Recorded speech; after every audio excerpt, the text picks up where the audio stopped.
Good morning sir. Good morning everybody. તો ગોપાલ વિદ્યાલયમાંથી રાજેશભાઈ મહેતા, તમારા ગણિતના શિક્ષક, ધોરણ 5ના બોલું છું. આપણે અગાઉ શીખાતા 2 ચેપ્ટર સુધી, બરાબર ને? તો આજે આપણે ત્રીજું ચેપ્ટર શીખવા જઈ રહ્યા છીએ.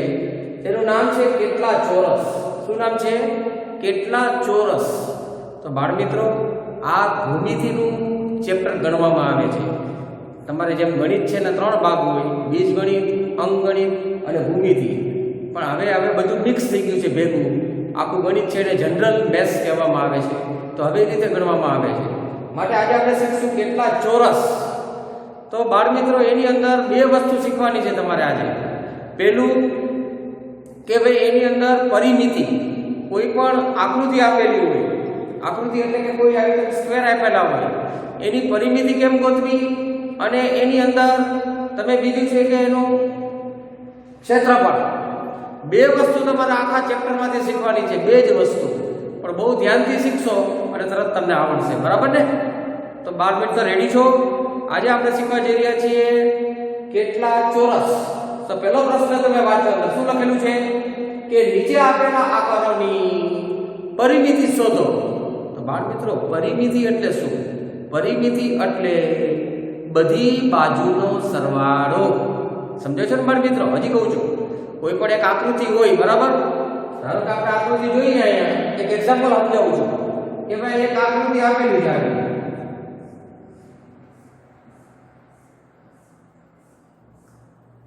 આ એક આકૃતિ આપી છે આપણે, તો એની તમને કહે છે પરિમિતિ. આપણે પહેલો દાખલો સમજાવું છું, બરાબર ને? અહીંયા તમને આ રફ છે, તો આ પરિમિતિ તમારે કેમ શોધવી?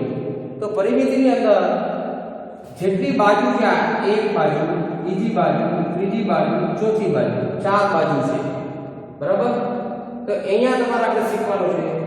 તો અહીંયા તમે જુઓ કે આ કેટલા ખાના છે, કેટલા સેન્ટીમીટર, ઉપર કેટલા ખાના છે, ગણો. 1 2 3, તો 3 માહિતી ગણો. 1 2 3 4 5, હવે 5. સામેની બાજુ હંમેશા સમજી લેજો, સામેની બાજુ આ લંબચોરસ છે, એ સામેની બાજુ સરખી હોય. એટલે 5 અહીંયા હોય તો અહીંયા 5 લખી નાખો, અહીંયા 3 હોય તો અહીંયા 3 લખી નાખો, એટલી જ હોય. હવે તમે આ બધાનો સરવાળો કરવાનો. આ અને આટલા અહીંયા સુધી થશે. સમજો છો તમે? અહીંયા 5 ને 3 8, 8 ને 5 13, 13 ને 3 તો કે 16. તો માટે આનું થાય 16 સેમી એની પરિમિતિ. સમજાણું?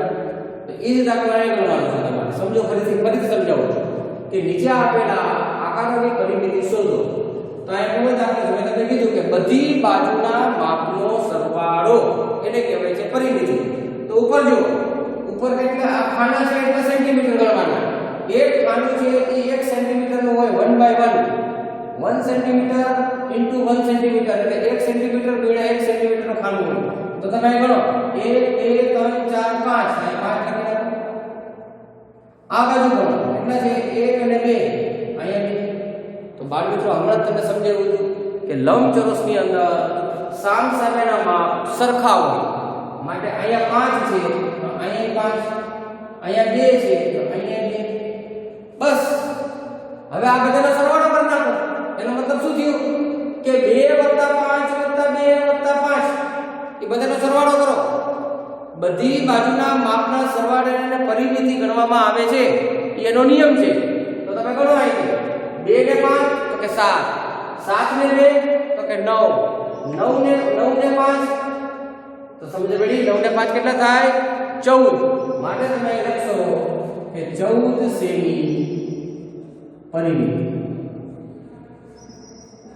આવડી ગયું? બીજો દાખલો જોવાય. તો અહીંયા જુઓ 1 2 3, અહીંયા 3, અને આ કેવું છે? ચોરસ છે. જોઈ લો તો 3 આ બાજુ જોઈ લો 1 2 3. નો આપણે બધાને ગણતા જાઓ. નીચે જુઓ 1 2 3, આ બાજુ ગણો 1 2 3. તો બધી બાજુ તંતન છે. તો બધી બાજુના માપના સરખા હોય એવી આકૃતિને શું કહેવામાં આવે છે? ચોરસ. તો અહીંયા તમે બધાનો સરવાળો કરો. 3 + 3 + 3 + 3, તો 3 ને 3 6, 6 ને 3 9, 9 ને 3 તો કે 12. માટે તમે લખશો કે 12 સેમી પરિમિતિ. દાખલા નંબર 1 પૂરો. તો બાળ મિત્રો આ રીતે તમારે તમારા સ્વાધ્યાય અંદર આ બધા દાખલા ગણવાના છે. આ પહેલો પ્રશ્ન છે સ્વાધ્યાય પોથીનો. બીજો પ્રશ્ન આપણે શીખવા જઈ રહ્યા છીએ. એમાં એમ કહે છે કે 18 સેમી પરિમિતિ ધરાવતા બીજા માપના એટલે એક આપી દીધું છે, એવા તમારે 18 સેમીના ધરાવતા બીજા માપના લંબચોરસ દોરો. તો 18 જ થવા જોઈએ. તો કોનો 18 થવા જોઈએ? તો કે ભાઈ બધી બાજુના માપના સરવાળો કેટલો થવો જોઈએ? 18. માટે આપણે એક આપેલું છે, જો એ 7 છે, ગણો છે 1 2 3 4 5 6 7, અને બીજું આપ્યું છે અહીંયા 2 1 2. તો અહીંથી ગણો 7 7 ને 7 આમે ગણી શકો તમે. 7 ને 7 તો કે 14, 14 ને 2 તો કે 16, 16 ને 2 18. આવી ગયું 18. સમજો છો ને? તો હવે આપણે આ તમે દોરેલું છે, તમારે તમારા મનથી ગણવાનું કે ભાઈ 18 કેવી રીતે થાય. તો 18 છે એ તમે જુઓ અહીંથી મેં કહ્યું કે ભાઈ 1 2 3 4 5 અને 5 છે, નીચે 5 છે, 5 ને 5 10. આપણે જોયું છે કેટલા? 18. એમાં 8 ઘટે ને, આ બાજુ 4 અને આ બાજુ 4. અહીંથી ગણો 1 અહીંયા 4 અહીંયા 4. તો કેટલું થઈ ગયું? કે 18 સેમી.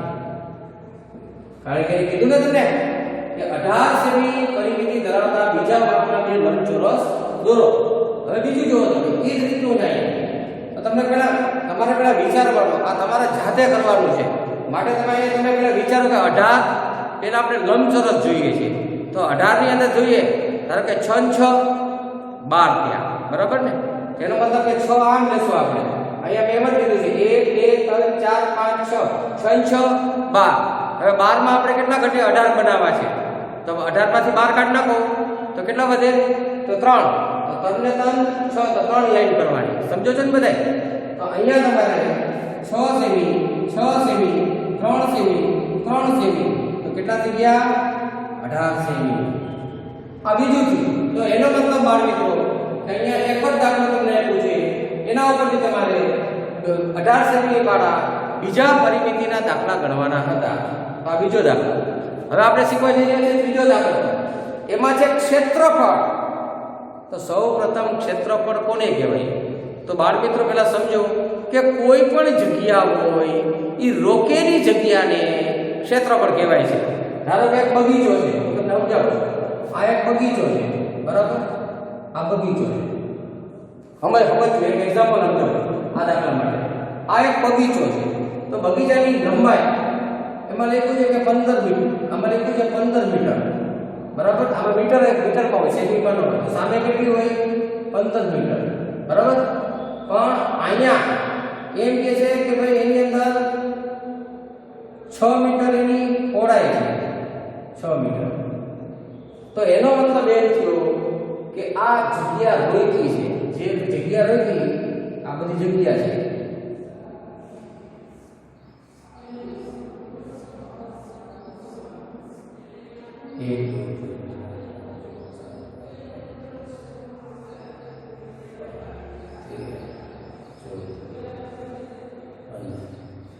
બરાબર? ટ્રાન્સફર.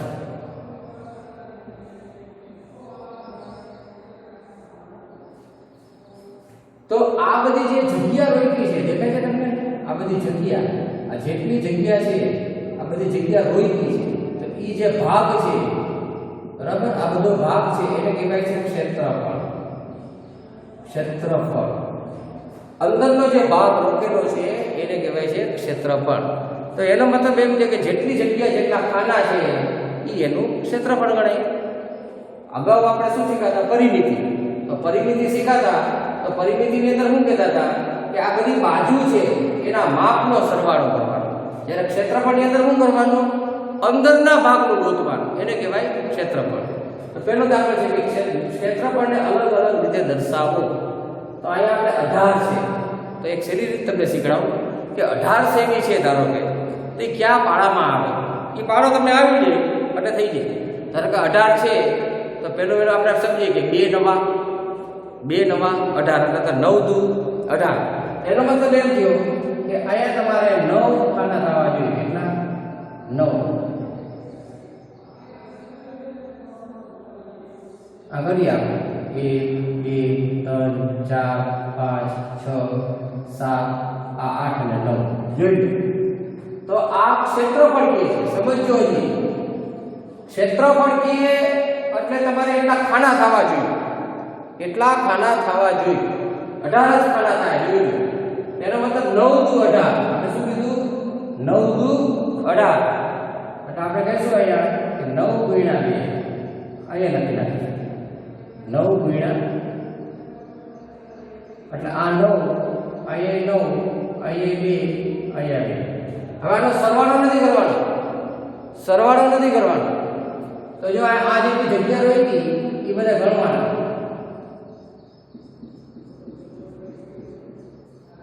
તો હવે ખાના ગણશો તો કેટલા થશે?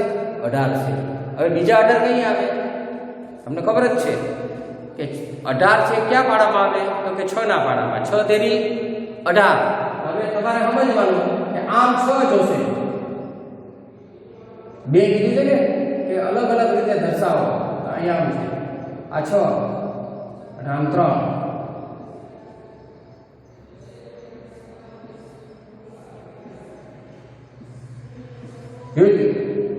આમ 6 અને આમ 3. એટલે એ લખવાનું 6 6 3 3. એનો મતલબ શું થયો? કે અહીંયા હતું કે 9 ગુણ્યા 2 બરાબર 18 છે. અહીંયા શું થયું? તો કે 6 ગુણ્યા 3 બરાબર 18 છે. તો આ એનું ક્ષેત્રફળ અંદર જો બની ગયો, અંદર 18 થશે. આ ગણો, સમજાઈ ગયું? તો બાળ મિત્રો સમજ પડી કે જે જગ્યા રોકેલી છે તેને કહેવામાં આવે છે ક્ષેત્રફળ. હવે આપણે બીજો દાખલો લઈએ. 24 સેમી છે. તો 24 સેમી ની અંદર ક્યાં પાડામાં 24 આવે? તો તમને ખબર જ છે કે 12 દુ 24 થાય. પછી 4 ના પાડામાં આવે, 3 ના પાડામાં આવે. 24 આપણે 3 8 24. તો આપણે પેલા કરશું આમ 8, બરાબર ને? 3 8 24. જે મોટું હોય એવું કરવાનું.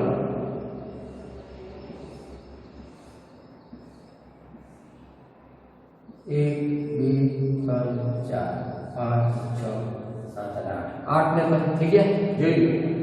આ બધું એનું ક્ષેત્રફળ છે. અંદર રોકેલી જગ્યા છે એનું ક્ષેત્રફળ છે. સમજાય છે દરેકને? તો ધ્યાન કરો, ધ્યાન દો તો તમને આવડે. માટે તમે અહીંયા કહેશો નીચે કે ભાઈ 8 ગુણ્યા 3 બરાબર 24 છે. શું કામે 24? તો આપણે 24 જોઈએ. બીજા 24 કઈ આવે? 6 ચોક 24. તો તમે આમ કરશો 6 આવશે. સમજી ગયું? એમાં 6 કરવાના.